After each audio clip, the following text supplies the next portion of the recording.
Il y a ceux qu'on entend et puis ceux qu'on regarde passer sans jamais écouter leur histoire. Aujourd'hui, on tend le micro à l'un de ces visages qu'on croise, mais qu'on connaît si peu.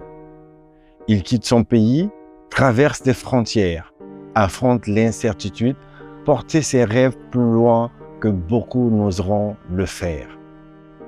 Dans ce témoignage, il revient sur son parcours, pourquoi il est parti, ce qu'il a vécu, ce qu'il espère ici. C'est pas un récit exceptionnel, c'est un récit réel. Et c'est pour ça qu'il compte. Bienvenue dans la Vibe Talk.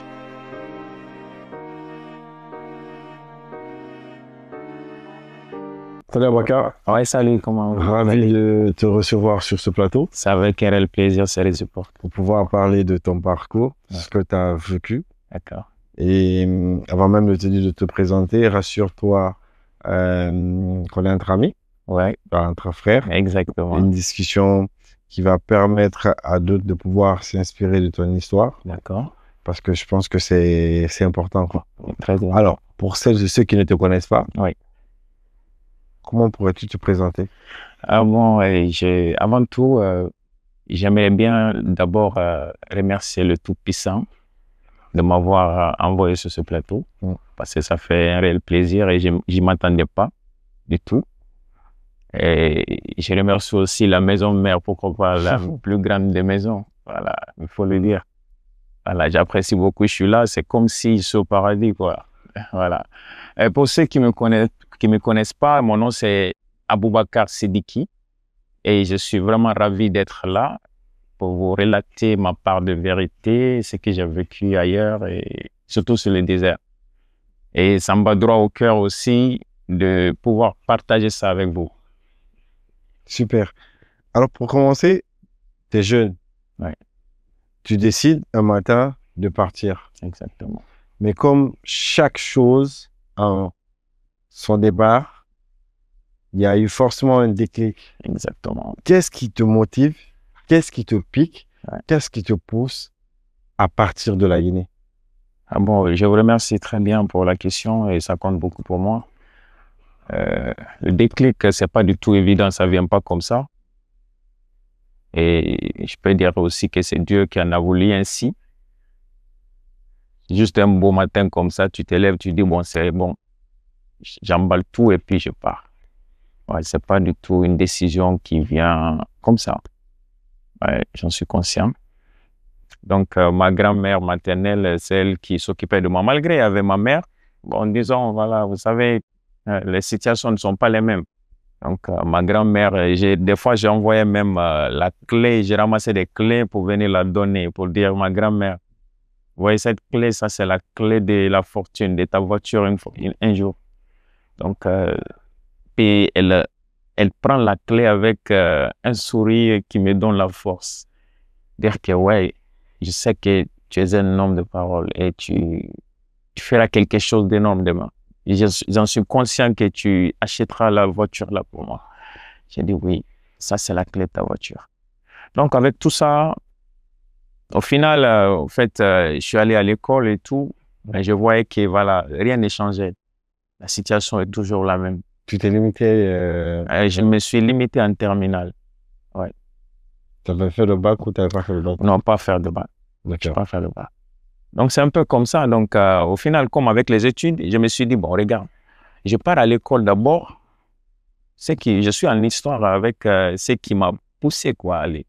Et je pars à l'école pour devenir quelqu'un demain, pour pouvoir aboutir à mes besoins, pour être indépendant. Et si maintenant, là où j'étudie, je suis au lycée ou bien je suis au collège, et que j'arrive à gagner un endroit où je pourrais au moins m'en sortir, avoir quelque chose pour subvenir à mes besoins ou venir en aide de la famille. Bon, pourquoi perdre le temps à l'école? Ça, c'était ma manière de passer ma philosophie. Hein? Voilà, je ne dis pas que tout le monde doit être comme ça, penser comme moi. Voilà.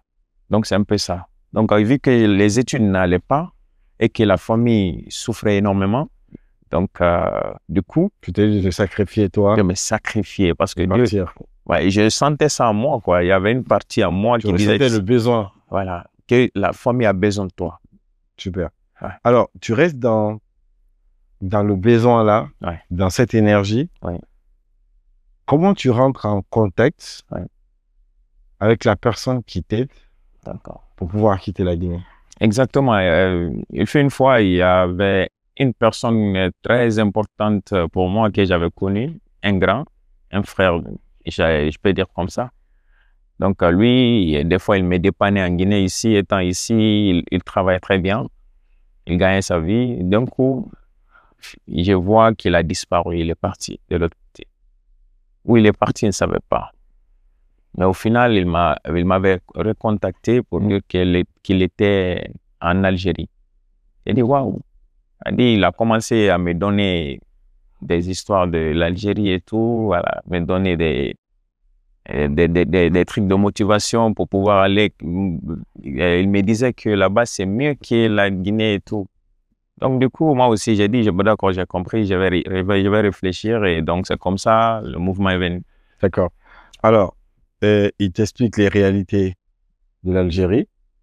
Mais toi, de base, quand tu quittais la Guinée, tu voulais aller en Algérie ou bien tu voulais traverser pour être en Europe? Exactement, une bonne question. J'apprécie énormément ça. Bon, de base, je voulais traverser. Je ne voulais même pas passer quelques jours au désert.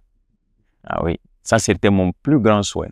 Je voulais aller pour pouvoir traverser et Être en Europe. Être en Europe et subvenir aux besoins de la femme. D'accord. Alors, ton grand t'explique les codes, Oui. t'explique ce qu'il faut faire. Et toi, tu économises, je suppose. Exactement, oui. Tu fais sûrement beaucoup de boulot. Tu fais déjà quel type de boulot pour... Bon, en ce moment, je travaille dans la salle de jeu à Prima Center. Ouais, j'étais avec mon ami qui m'avait boosté là-bas. Ok. Donc, j'étais juste un stagiaire. Un stagiaire. Alors, toi, tu te démerdes jusqu'à ce que tu trouves des sous. Oui, des sous. Mais on te demande déjà combien pour partir? Exactement. On m'a demandé 6 millions au début et du coup, voilà, j'avais pu convaincre mon grand pour qu'il puisse me laisser à 5 millions. 5 millions. Donc, alors, tu économises ces 5 millions. Oui. Tu décides de partir. Et ton point de départ était où? Mon point de départ, c'était à Conakry. D'accord. Pardon, à Madina. Madina. Oui, je m'excuse. Madina, oui. Et ta destination, c'était? À Bamako. Bamako. Tu arrives à Bamako. Oui. Qu'est-ce qui se passe avant de voir ton correspondant? Voilà, à Bamako, bien avant d'aller à Conakry ici, j'avais peur. J'ai dit, bon, je vais quelque part que je ne connais pas. Donc, il faut se préparer. J'avais ramassé tout ce que j'avais. Okay. Et pourtant, ce n'était pas comme ça. Une fois en partant, il faut juste prendre un petit sac ou 2 habits. Moi, j'avais emballé tout. Ce n'était pas donc, quand même le passé, quand il m'a vu, il dit, mais tu pars où? J'ai dit,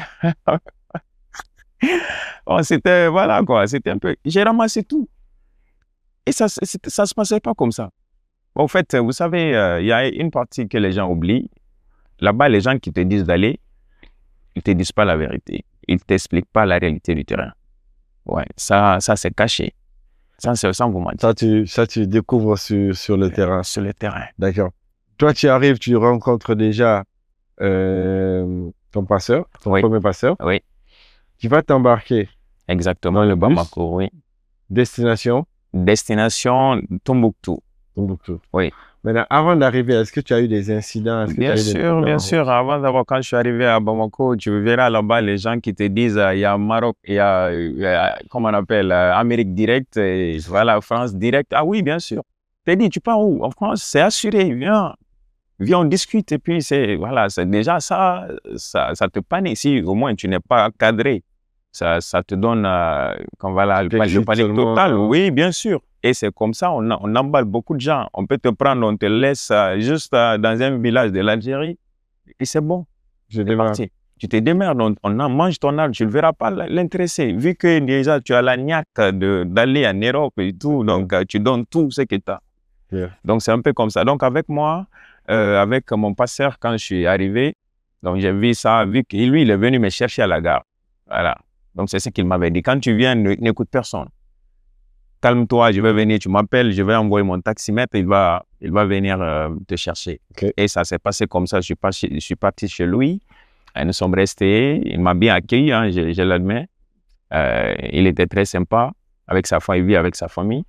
Donc, du coup, le lendemain, on a pris le départ pour aller à Tombouctou. Mais voilà, bah, dans la route de Tombouctou, avant d'arriver, il y a des choses qui se sont passées. Par exemple, il y a des, comment on appelle, il y a des bloqueurs de route, voilà, des assaillants qui sont des propres Maliens, qui ne sont pas des Arabes, des Touaregs, donc tu vois. Il y a des autres même qui ont tiré sur notre voiture parce que quand ils vous disent de vous arrêter, si vous ne vous arrêtez pas, ils tirent sur les voitures. Et la balle avait touché un ami qui était juste proche de moi. Non, le jour-là, j'étais paniqué grave. Je me touchais un peu partout. Mais est-ce que moi aussi j'ai été touché? Parce que j'avais peur. Il était blessé? Il était blessé, ici, au niveau de son ventre. Il était blessé, puis il criait un cri de... Je ne sais même pas comment il faut dire ça, mais c'était un cri... C'était douloureux, en fait. C'est ce qui m'avait touché énormément. Un cri, il disait que c'était fini. Il a ses parents. Mais comment est-ce que j'allais sauver mes parents? Comment est-ce que je vais sauver mes parents? Comment est-ce que je vais... Il avait un enfant. Comment est-ce que je vais subvenir à l'avenir de mon enfant en pleurant? Tu t'imagines ce que ça fait?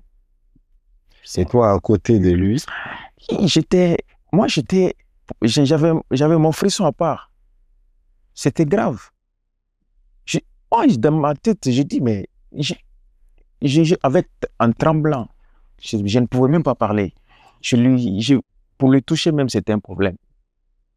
Il était là en pleurant, criant. La balle l'a fronté ou bien? Il n'a pas fronté, la balle l'avait touché. Quand nous sommes arrivés, je ne sais pas, on l'a fait descendre. Il n'était pas décédé. Il était juste en train de respirer. Donc on l'avait juste, parce que là où la balle avait touché et là où on devait arriver, ce n'était pas loin. Vous savez, c'est juste un petit désert qu'on doit traverser, mais c'est un peu distant quand même. Donc, vous ont dit de vous arrêter, vous ne vous êtes pas arrêté? Oui, exactement. Et imaginez, quand on avait filé, quand nous sommes dépassés là-bas, les assaillants, au bout de quelques kilomètres, peut-être 5 à 10 kilomètres comme ça, le pneu s'est crevé dans le désert. On était obligé de descendre. En ce moment, Dieu nous a sauvés parce qu'on était un peu loin. On était loin. Imaginez ce que ça fait. Et on sortait, on était couché à terre. Tout le monde sort, tu te couches, tout le monde est éparpillé à terre. Le chauffeur, tout le monde. Ouais. Le chauffeur je ne sais pas comment il a fait ça, mais il avait fait sortir, il y avait un fer dans le coffre. Dans le coffre, et donc il a fait sortir et on l'a aidé. On l'a aidé de plus. Lui, il est monté. Nous, il nous a montré juste il faut faire comme ça et jusqu'à ce qu'on soit arrivés à soulever la voiture dans... Vous savez, des fois, le désert, oui, le sable. Donc, il y a les pneus qui sont noyés. Donc, du coup, nous sommes dépassés. Dieu nous a sauvés. Nous sommes dépassés là-bas et nous sommes arrivés à un endroit là où il faut traverser par... C'est juste un fleuve. Okay. Là où il faut traverser, là, vous embarquez la voiture. La voiture doit monter sur... comment dirais-je, le truc là, comment on l'appelle il y a un truc là. Des ponts? Non, c'est pas des ponts. C'est un truc qui fait traverser la barque, je pense. C'est l'embarcadère. Je pense qu'on les appelle les bacs. Les bacs, voilà, comme ça. Là, les voitures s'arrêtent là-dessus. Exactement, exactement. Donc, là-bas, c'est comme ça. Et là-bas aussi, il y a des policiers. Si tu n'as pas de papier, ça chauffe. On peut te faire retourner. Mais toi, tu avais des papiers ou pas? Bon, j'avais pas. Surtout le papier. J'avais mon passeport. J'avais fait un passeport avant de quitter. C'est le passeport là qui était avec moi, avec une carte d'identité nationale. Mais ce n'est pas important. Là-bas, c'est pas ça. Il faut payer l'argent. Voilà, il faut l'argent. Si tu n'as pas l'argent, tu vas tarder là-bas. Ils vont te laisser. Ah oui, ça c'est clair. Ils le savent, ceux qui ont passé là-bas. Donc, du coup, Dieu nous a sauvés. Non, moi, Dieu m'avait aidé. Hein. J'avais des sous. Mais le gars à côté, il était mort ou pas? Bon, c'est là-bas on l'avait laissé. Je ne sais pas la fin maintenant. Je ne savais pas. Et j'ai pensé à lui. Tout le temps, je pensais. On l'avait laissé là-bas. Il y avait juste une clinique ou un coin là-bas où on soignait les gens. Donc, on l'avait laissé là-bas. Lui, il était resté. Tu sais, c'est toujours comme ça. Si quelque chose t'arrive, tu restes là-bas. C'est comme sur le désert, le grand désert. Si tu as soif, tu es fatigué, on te laisse. C'est toujours comme ça. Ouais. Parce que tout le monde veut s'en sortir. Tu ne peux pas laisser ton problème et aller gérer le problème de l'autre. Voilà, donc c'est toujours comme ça là-bas.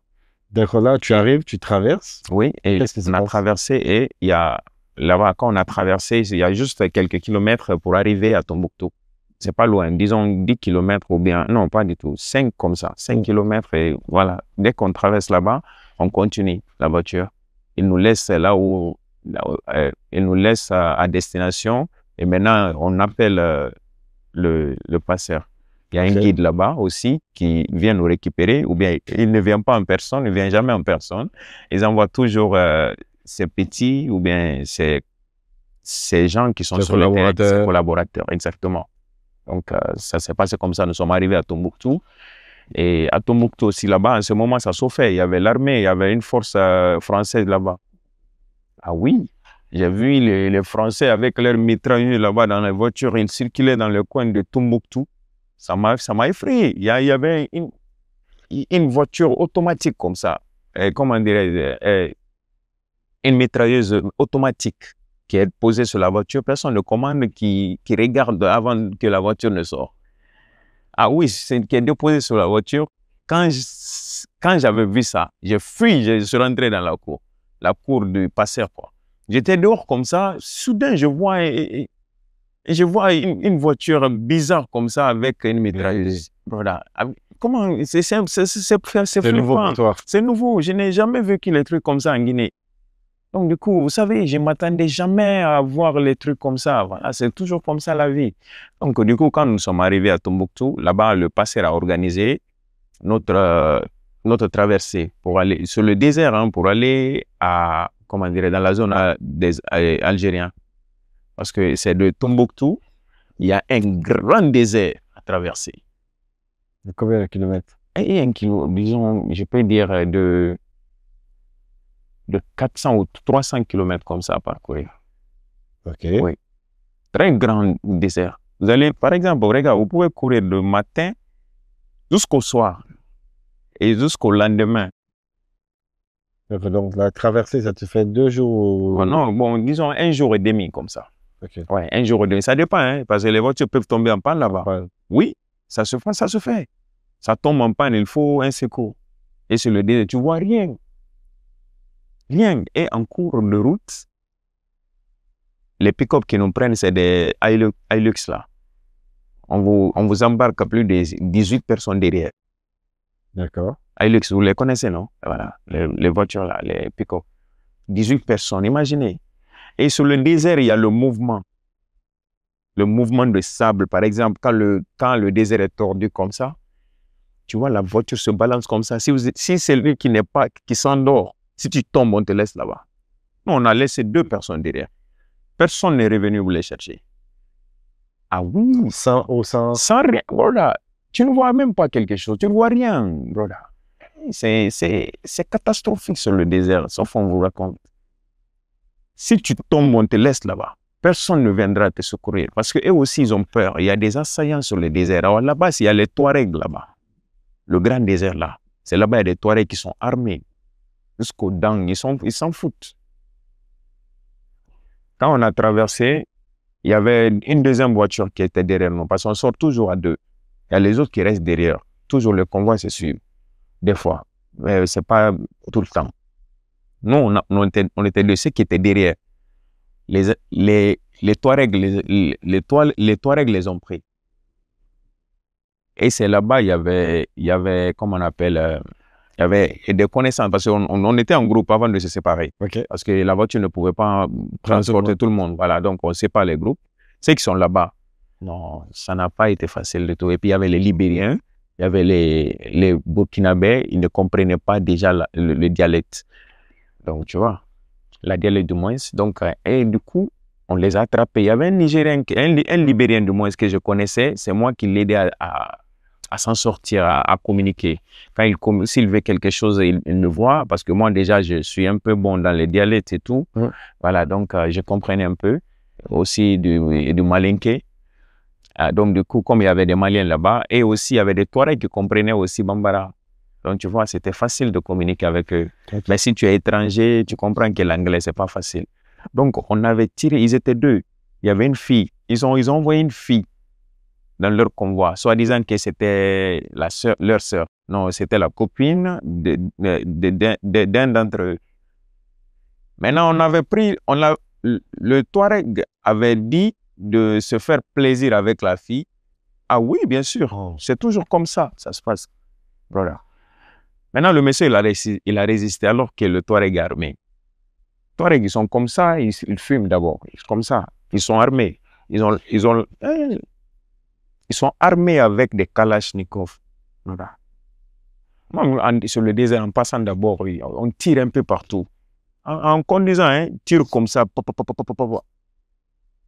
Le monsieur voulait se faire plaisir avec la femme de l'autre. Le Libérien, il veut... Au fait, les Libériens, ils sont comme ça naturellement. Ils sont voilà, énervés et tout. Il s'est opposé. Le monsieur lui a tiré une balle. Ah oui, du coup, comme ça, brother. Ah oui, il a dit à l'autre, si tu pleures, mon frère, tu pleures, je fais la même chose que l'autre. Pas compris. Ah, en fait, si je comprends bien, ouais. Le monsieur qui avait sa femme, oui. Le Touareg a voulu avoir des intimités exactement avec cette femme. Oui. Et le mari, une petite fille. Le mari a répliqué. Elle a répliqué et puis il a reçu une balle. Une balle. Une balle au niveau de son ventre, je vous dis. Et le Touareg, je m'excuse, le Touareg, il a mis le fusil dans le ventre de l'autre. Et puis, il s'est fait plaisir avec la fille. C'est comme ça qu'ils font. Hein. Ça c'est pas caché. C'est comme ça. C'est qu'ils ont vu qu'ils savent. S'ils veulent faire, ils te prennent comme ça. Ils t'envoient loin, par le désert. Tu sais, des fois, il y a des coins qui sont un peu cachés. Là-bas, ils se font du plaisir et puis tu reviens tranquillement. Mais si tu résistes, même la fille, tu résistes, on te tue là-bas en même temps. On te laisse et puis voilà, quoi, la route continue. Ah oui, personne ne parle. Et tu vas parler sur le désert, on va te laisser là-bas. Wow. Ah oui, c'est comme ça, toujours. Toujours. Donc, c'est un peu ça. Donc, du coup, le gars, on ne l'a pas embarqué, on l'a laissé. Son frère est comme ça, bouche bée. Le monsieur, il s'est fait plaisir avec l'enfant de l'autre. Elle ne faisait que pleurer dans la voiture. Les Arabes ne font qu'insulter. Insulter. Aïe, au scout, au scout, au scout. Au scout, ça veut dire de se taire. Au scout, yallah, au scout. Il dit, bon, tu vois, personne ne parle. Nous sommes là, on veut se sauver. Donc, si on comprend, le frère et la femme ont continué, ils ont laissé le mari mourir là-bas. Oui, parce que c'est qu'ils étaient les deux gars-là, ils étaient des amis. Ouais. Maintenant, la fille, l'autre, c'était la copine de l'autre. Ouais, c'est un peu ça. Incroyable. Ah ouais, et là, toi, tu vis tout ça, tu vois. Oui, bien sûr. Vous continuez quand même. Oui, on continue quand même. Destination? Destination, comment on appelle, il y a un endroit avant d'arriver à Borges, parce que notre destination c'était à Borges. Mais avant d'arriver à Borges, il y a juste un tout petit cercle. C'est pas un village, mais c'est un coin là où ils débarquent, ils ont l'habitude de débarquer les passeurs. Et non, par exemple, quand on envoie des nourritures du Mali pour venir vers Algérie, clandestinement, c'est là-bas qu'ils font passer. Maintenant, là-bas, le réseau était connecté là-bas avec des migrants. Ouais, c'est juste un coin comme ça, grand. Et puis, ils font tout le monde est armé. Incroyable. Ah oui, des Touaregs, c'est des Touaregs qui font ça. Ils sont armés, ils comprennent Bambara, ils comprennent beaucoup de langues. Anglais, français. Ouais, mais il y a peu quand même qui comprennent ça. Mais voilà quoi, c'est des gens qui vivent au Mali aussi. C'est clair. Ah, donc c'est ça. Mais après, destination, tu es parti à Borges, c'est ça? Borges, Belgi Mourtar. C'est ça, c'est le premier village qui, entre Mali, quand tu quittes dans le territoire malien, tu rentres, le premier village que tu trouves, c'est Borges. D'accord. Tu rentres là-bas, tu fais combien de jours? Bon, je suis resté là-bas un peu longtemps parce que de là-bas à Alger, direction Alger, c'est distant. Ouais, c'est très distant. Mais avant d'arriver à Alger, il faut passer aussi par un endroit qu'on appelle Adrar. On vous dit, là-bas, c'est la route. Là-bas, là où il y a la lumière. Par exemple, vous bougez de Borges, la nuit. Non, le soir, comme ça, vers 19h. vous prenez la route. Mais vous bougez toujours à deux. Là-bas, on vous serre dans la voiture. D'accord. Il y a des Land Cruiser et des Land Cruiser anciens là, mais bombés. C'est gonflé. Les pneus sont gros comme ça. Donc, nous sommes dans ces voitures, on nous met derrière, hein. Vous vous asseyez comme ça. Entre les cuisses. Entre les cuisses. Et puis, on vous serre. Plus de 17 ou jusqu'à des fois 20 personnes. Imaginez, dans une petite voiture comme ça. 20 personnes. C'est grave. Des fois, vous rentrez et puis il y a les autres qui rentrent, ils ne peuvent pas s'arrêter. Dû à la douleur. Oui, ils ne s'arrêtent pas. Il faut d'abord te coucher. Et des fois, quand tu tombes, parce que des fois, le temps, ça change. Sur le désert, par exemple, quand vous partez, il y a la fraîcheur. Et sur le désert, quand on peut vous arrêter au milieu du désert, on dit descendez. On nous a fait ça plusieurs fois. C'est que vous descendez, des fois, ils perdent la route. Des Touaregs. Il n'y a pas de lumière. C'est qu'ils échappent la route principale. Ils prennent le désert pour pouvoir vous faire passer. Parce que sur la route principale, il y a des gendarmes algériens. Qu'on ne négocie pas. Qu'on ne négocie pas, exactement. Donc, ils prennent le désert. C'est que, au fond, ils vous envoient au fond. Des fois, il y a des accidents. J'ai appris ça, mais nous, Dieu nous a sauvés. Oh là, il y a des accidents de voitures, ils filent à pleine vitesse pour échapper aux gendarmes. Parce que si on les prend, par exemple, si on te prend un chauffeur, tu vas faire le nombre de personnes, tu vas faire la prison là. Ah oui? Nombre de personnes. Si tu as pris 16 passagers, tu as 16 ans de prison. Ah, on a pris beaucoup, hein, beaucoup. Avec la voiture, on bloque ça. Donc, c'est pourquoi ils font, vous avez vu. Donc, c'est comme ça se passe là-bas. D'accord. Donc, oui. Donc, toi, tu traverses le désert en route pour l'Algérie. Oui.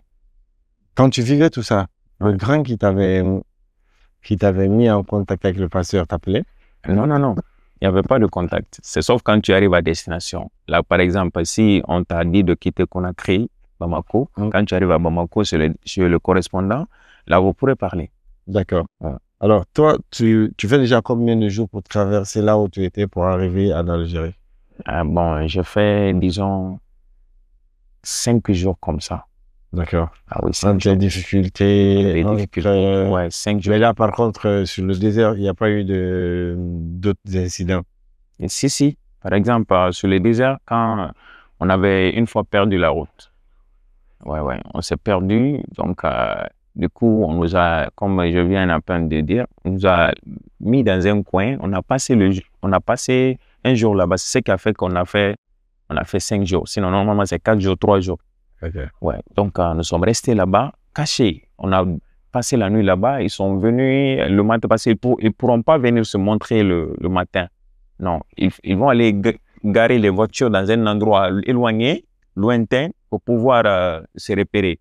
Ils connaissent ça. Je ne sais pas comment ils font les Touaregs pour repérer la route sur le désert. Non, sincèrement, c'est magie. Moi-même, je ne sais pas. C'est avec la magie. Comment vous faisiez pour manger?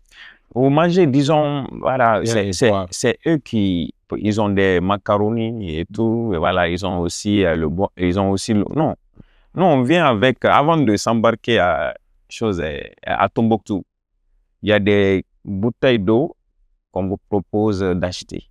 Parce que là-bas, une fois à Tombouctou, il faut appeler ton correspondant, il doit t'envoyer de l'argent. Ou si tu as tes parents, parce que par exemple, moi, j'avais appelé ici, lorsque j'étais à Tombouctou, je n'avais pas d'argent de poche pour acheter le manger avant le départ. Donc, j'étais obligé, j'avais appelé ma grand-mère. Oui, je me rappelle, elle a crapahuté un peu, elle a cherché un peu partout. Elle a trouvé les gens, elle a crédit pour que je puisse avoir un peu d'argent. Je pense bien, à ce moment, elle m'a envoyé 300 000 ou... Ça, c'était peu en choses. Au Mali, en francs CFA. C'était peu. Donc, j'ai pu acheter un peu de choses à manger et de l'eau à boire.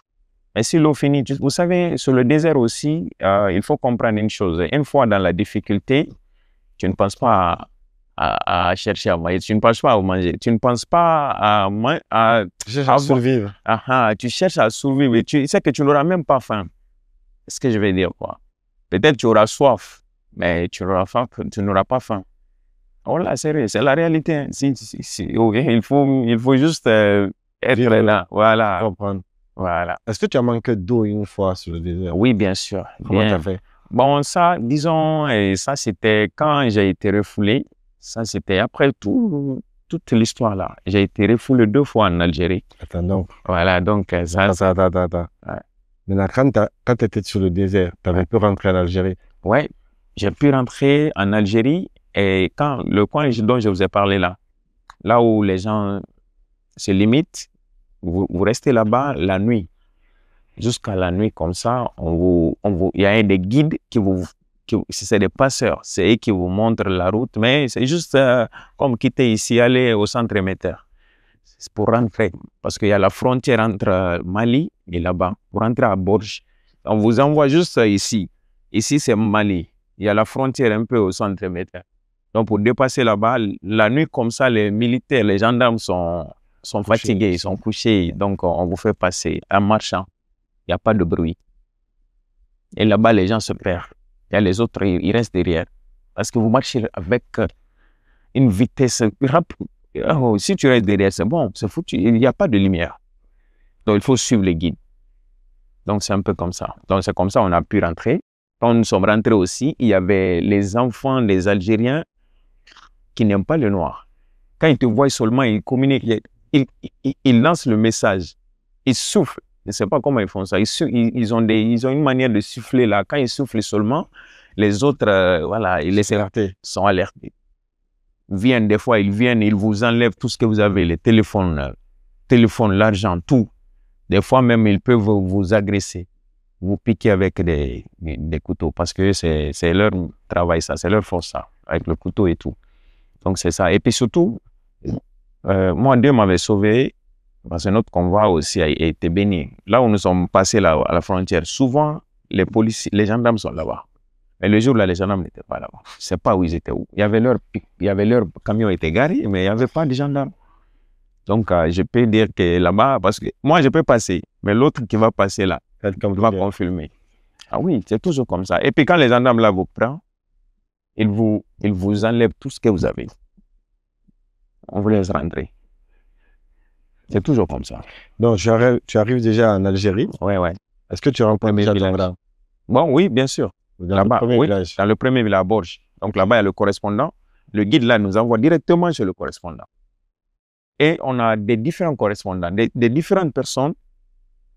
Les différentes personnes ont chacun son correspondant, quoi, je vais dire. Maintenant, une fois, même si on vous envoie chez vous, par exemple, ils sont là, chacun donne le numéro. Tu as un numéro. On te donne toujours un numéro. Tu ne perds pas ça. Si tu perds ça, c'est fini. Ah non, c'est pas fini. Parce que tu peux rentrer là-bas. Le correspondant, il est connu.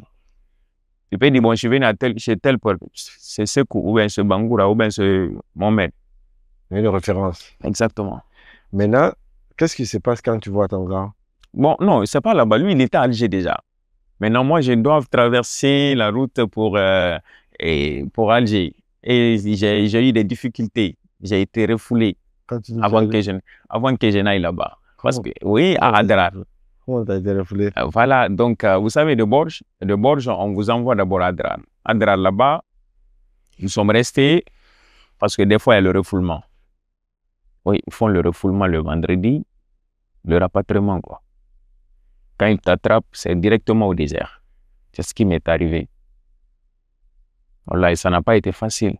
Mais comment on t'attrape pour te refouler? Voilà, c'est par exemple quand ils viennent à la gare, là où tu dois prendre le bus pour aller devant.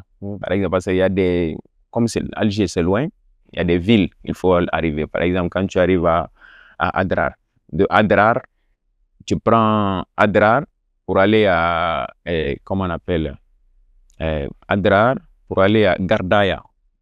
Gardaya, Alger, c'est le trajet. Mais pour arriver à Gardaya, c'est pas du tout facile. Il y a des il y a des barrières, et il y a des gendarmes quoi, en fait, sur les routes qui peuvent vous faire descendre à tout moment. Si tu as la chance, on vous laisse passer. Mais souvent, on bouge la nuit. Parce que si vous bougez la nuit, vous avez peu de chances pour entrer.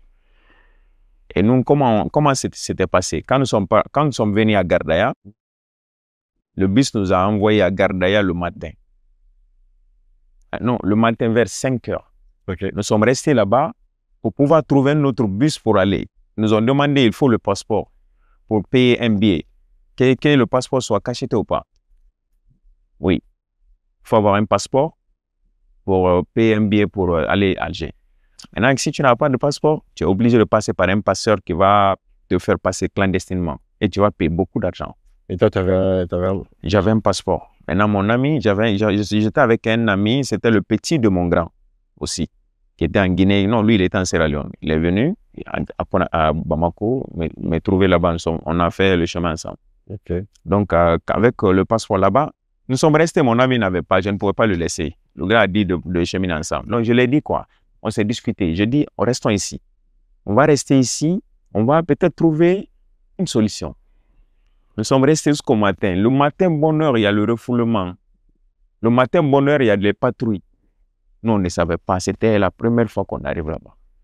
Chaque matin, il y a des patrouilles. Ils viennent, ils sillonnent dans les... Ils ne cherchent pas à savoir si tu es dans les normes ou pas. Non, ne cherche pas. Ils viennent seulement te prendre. Ils prennent que les noirs ou bien ils prennent que des noirs. Que des noirs. Quand ils sont venus, on était assis dans un restaurant là, un cafétéria de moins. Cafétéria, on était assis. Donc du coup, le monsieur il est venu, il est parti directement, vu que lui il fume, c'est lui avec qui moi je ne fume pas. Lui, on le prend en direct. En sortant, moi j'ai été un peu bête là-bas. Quand il m'a dépassé, il est parti prendre l'autre, moi j'étais là.